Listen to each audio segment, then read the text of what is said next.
Mademu wapendi maneno, wenenda mnuka kikwapa, we unaleta maua, kuhisi mwendo sasa. Hivi unamjua Video Boy wewe?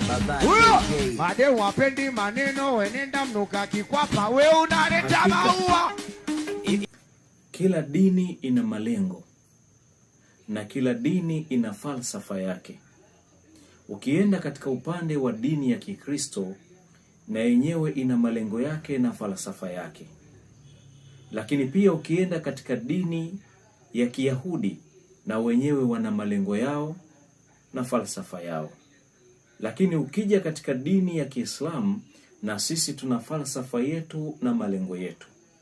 Lakini pia lazima tutambue kwamba miongoni mwa malengo ya dini ya Kiislamu huwa binaun alfardun as-salih, ni kuhakikisha kwamba tunamtengeneza mtu mwema, mtu ambaye atakayekuja kuwa ni msaada kwa familia yake, mtu ambaye atakayekuja kuwa ni msaada katika jamii yake, lakini pia mtu ambaye atakuwa ni msaada kwa taifa lake, lakini pia ni mtu ambaye atakayekuwa ni msaada kwa nini? Kwa dini yake.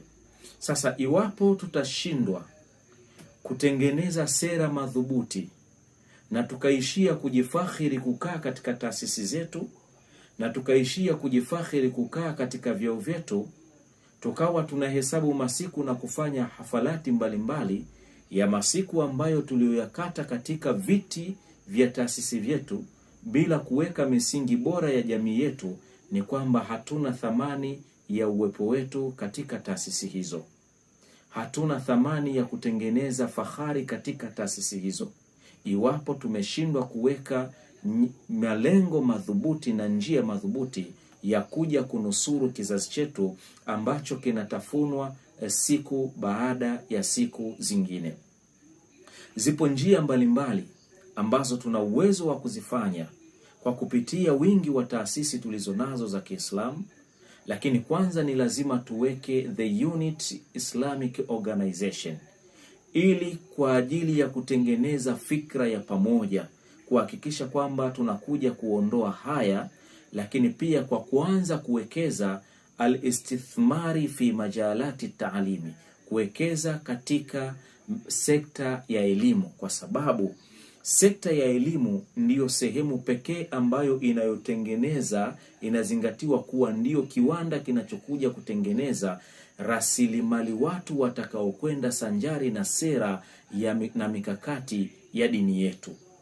Ndiyo maana utaona Mwenyezi Mungu Subhanahu wa Ta'ala katika suratul Baqara alianza kwa kusema alifu lam mim, kwamba hakuna yeyote anayejua tafsiri ya maneno haya isipokuwa Mwenyezi Mungu Subhanahu wa Ta'ala.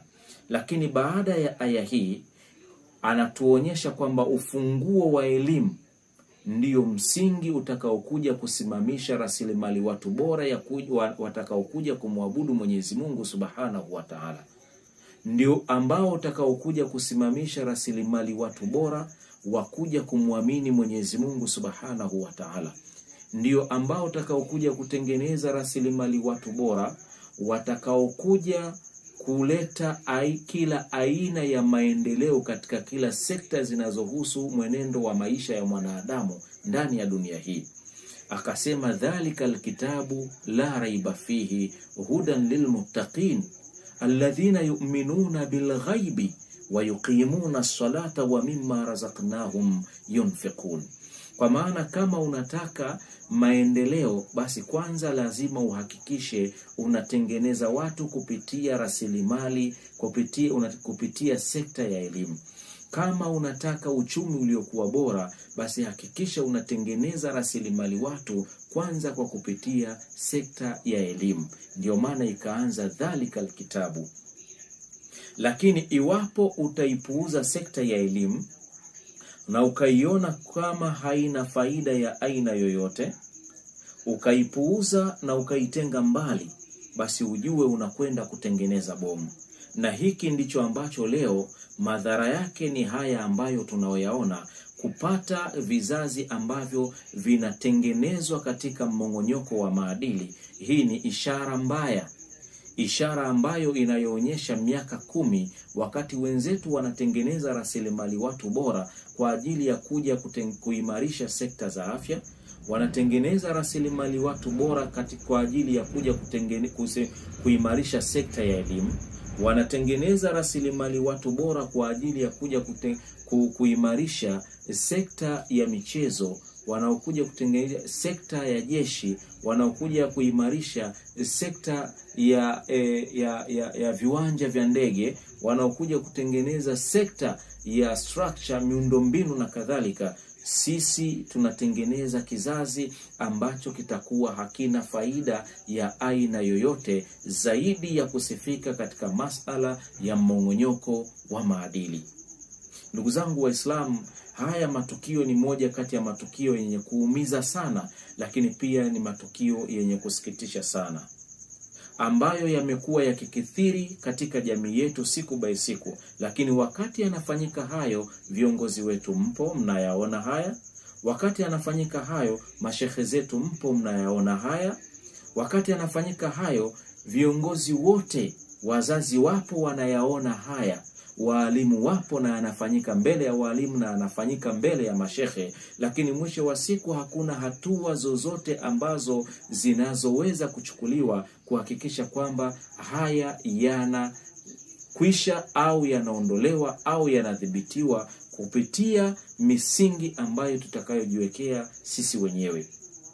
Angalia leo hii dufu ambayo inatumiwa katika kumsifu Bwana Mtume Muhammad, dufu ambayo inatakiwa itumiwe katika kuwasilisha message iliyokuwa bora ambayo itakayoamrisha mema na kukataza mabaya, ndiyo hiyo inayotumika kama sehemu ya sebene, ndiyo hiyo ambayo inayotumika kama sehemu ya vunja jungu, ndiyo hiyo ambayo inayotumika leo katika mambo yanayovunjia sifa Uislamu, yanavunjia sifa Waislamu, lakini pia yanavunjia sifa viongozi wa Kiislamu. Hebu tazama kwa makini video hii, alafu toa maoni yako.